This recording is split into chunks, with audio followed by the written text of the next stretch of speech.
नमस्ते. आपलं अरविंद गणेश दामले चॅनेलमध्ये स्वागत आहे. मी अरविंद दामले आपल्यासमोर प्रस्तुत करीत आहे माझ्याच काही मराठीमधल्या कविता.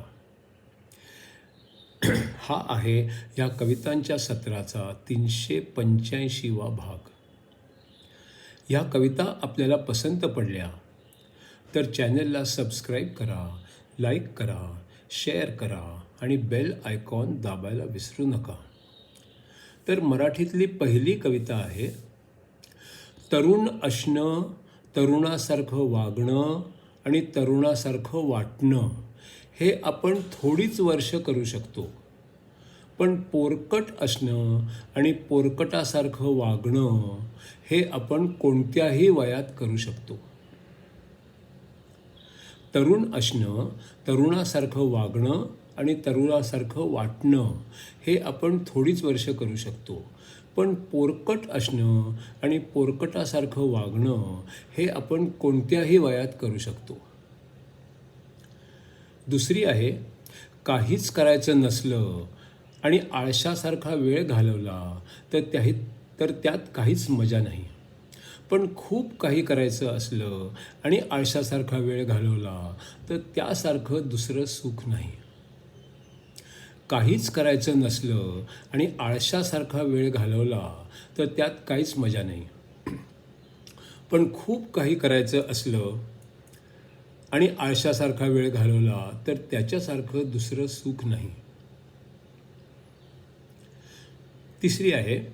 खरं बोलल्याशिवाय राहू नका, कारण खरं बोलणंच बरोबर असतं. बोलून कुणाला दुखवू नका, कारण कुणाचं मन दुखावणं वाईट असतं.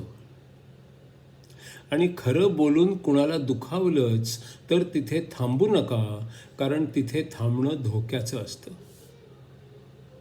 खरं बोलल्याशिवाय राहू नका, कारण खरं बोलणं बरोबर असतं.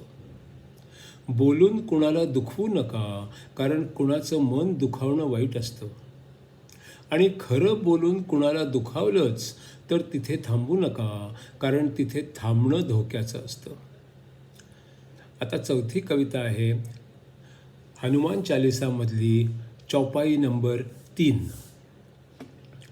जय हनुमान ज्ञान गुण सागर, जय कपीस तिहु लोक उजागर. हे हनुमाना, तुमचा विजय असो. तुम्ही ज्ञानांचे आणि गुणांचे सागर आहात. हे कपीश्वरा, तिन्ही लोकात तुमची कीर्ती प्रकट झालेली आहे. हनुमान ज्ञानाचा भंडार, ज्ञानाचा सागर आहे. तिन्ही लोकांना तो प्रकाशित करत आहे. मूर्खाने तोंड उघडले तर स्वतःच व्यक्त होतो. तोंड उघडेपर्यंत ज्ञानी गुप्तच राहतो. जे काही बोलाल त्यातून ज्ञान व्यक्त होते. हनुमानाच्या शब्दातून कुणी राम ओळखतो. थोड्या शब्दांनी हनुमान रामाला जिंकून घेतो. हनुमान परमज्ञानी आहे हे यातून आम्ही बघतो. लक्षात आल्यावर राम लक्ष्मणाला समजावितो. हनुमानाच्या ज्ञानाचे राम कौतुक करतो. बोलणे आणि करणे यात हनुमान उत्तम आहे. उत्तम गुरूंच्या कडून ज्ञान त्यास मिळाले आहे. सर्व दृष्टीने हनुमान श्रेष्ठ आहे म्हणतो. सगळ्या दृष्टीने निर्दोष तो आहे म्हणतो. वेदांचे प्रत्येक पैलू त्याला ठाऊक आहे. अथर्ववेदाने त्याला नम्र बनविले आहे. यजुर्वेदाने त्याला भाषा शब्द दिले. ऋग्वेदाने उत्तम स्मरण अन सामाने संगीत दिले. व्याकरणात तो एक्का आहे. मीमांसेत तो पक्का आहे. तर्क आणिक बोलण्यामध्ये त्याची हार अशक्य आहे. कोणी बोलत असले तर लक्ष देऊन ऐकत राहतो. शरीर आणिक शिक्षण यांचा उत्तम उपयोग करीत राहतो. श्रेष्ठ गुरुकडून शिक्षण घ्यावे त्याची इच्छा होती. पिता केसरीने यावर सूर्याची निवड केली होती. सूर्याने त्याच्या प्रवेशाला स्पष्ट नाकारले. 60,000 ऋषींनी भरली जागा सांगितले. हनुमान म्हणाला, बसा याला जाका नको मजला, ऐकायाला येईल सारे उभ्यानेच मजला. सूर्यालाही ऐसा शिष्य आवश्यक होता, सारे समजून जाई त्याला ऐकून घेता. सूर्यासंगे सारे शिष्य भ्रमण करीत होते, हनुमानही त्यांच्या संगे सतत उभा ठाकला होता. सांगितलेला शब्द न शब्द स्मरणात राहत होता, 60 दिवसात प्रत्येक वेद शिकून घेतला होता. व्याकरण सारे 9 दिवसात शिकून घेतले होते, एवढे होऊन सुग्रीवाचा तो सेवक होता. सूर्याचीही त्याचे बाबत हीच इच्छा होती, सेवा करण्या त्याच्यामध्ये नम्रता हवी होती. अशा तऱ्हेने हनुमानामध्ये प्रत्येक सद्गुण होता. सद्गुणांचा सागर या नावाने प्रसिद्ध होता. विष्णूला जेव्हा रामाचा अवतार घ्यायचा होता, प्रत्येक देवाला त्याने वानर बनविला होता. स्वतः शिवाची ही इच्छा वानर व्हायची होती.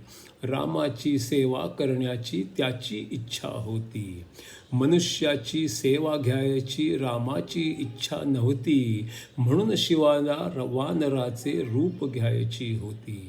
सेवा करताना सदा एकाग्र व्हायचे होते. पार्वतीला दुःख होईल हे करायचे नव्हते. याच कारणे स्वतः शंकर हनुमान बनला होता. शेपटी पार्वती बनावी हा निर्णय होता. शिव अणशक्ती पृथ्वीवरती सोबत आले होते. रामकथेचे अमृत त्यांनी एकत्र घेतले होते. हनुमान राजा नव्हता, पण तो राजे बनवित होता. त्याच्या संगे जो राहील राजा बनत होता. या कारणे ब्रह्मपण विचलित होऊन गेले. कमंडलू जे जवळ होते हातातून पडले. ब्रह्मांडातील साऱ्या घटना कमंडलूत होत्या. साऱ्या घटना इतस्ततः पसरून गेल्या होत्या. त्या साऱ्या घटना ज्या बाहेर पडल्याला जमेल तितक्या जमा करून कमंडलूत भरल्या. व्हायचे असते ते सारे वेळेवर होते. त्याच्यासाठीच त्या घटनांना बाहेर यायचे होते. इंद्राला कळले 2 ब्रह्मांड बाहेरच राहिले. त्यांच्या संगे कालांत राक्षस बाहेरच राहिले. कालांताचा जन्म 33 वर्षानंतर ठरला होता. त्याच्या आतच जन्म त्याचा होऊन गेला होता. ही समस्या सोडविण्या विष्णूने हनुमानाला बोलविले. तोवर कालचक्र पुरता गिळला गेला होता. हनुमंत आता कालचक्राला शोधाया लागले, पण अँटीमॅटरने कालांतक होते बनलेले. हनुमंताने कालांतकाला परत जाण्यास सांगितले, पण त्याने हनुमानाशी युद्ध सुरू केले. हनुमानाने कालचक्रामध्ये स्वतः प्रवेश केला. पर्यांच्या देशामग हनुमान सहजची गेला.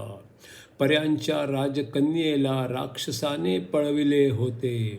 तिला मुक्त करण्या हनुमान स्वतः गेले होते. वटवाघुळाने राक्षसाला शाप दिला होता. मुक्त होण्या राजकन्येचा मोती हवा होता. मोती देण्या राजकन्येने नकार दिला होता. राजकन्येला पळवून नेण्या तो बाध्य झाला होता. आता मोती चोरांच्या नगरीमध्ये होता. त्यांना हरवून हनुमानाने राजा परत आणला होता. राजाने तो मोती परत दिला होता, पण चोरांचा समूह वेगळ्या ग्रहावर गेला होता. सारे लोक तिथे पाण्याच्या आत राहत होते. राजाला वाचवून हनुमानाने दिशादर्शक मिळवला होता. कालांताशी हनुमानाचे युद्ध पुन्हा झाले. कालांताने हनुमंताला पुन्हा एकदा गिळले. कालांतामध्ये हनुमानाला बाकी ब्रह्मांड मिळाले. कालचक्राला मग त्याने उलटे फिरविले. हे केल्याने कालांताला पोटशूळ झाला. घाबरून हनुमंताला त्याने बाहेर फेकून दिला.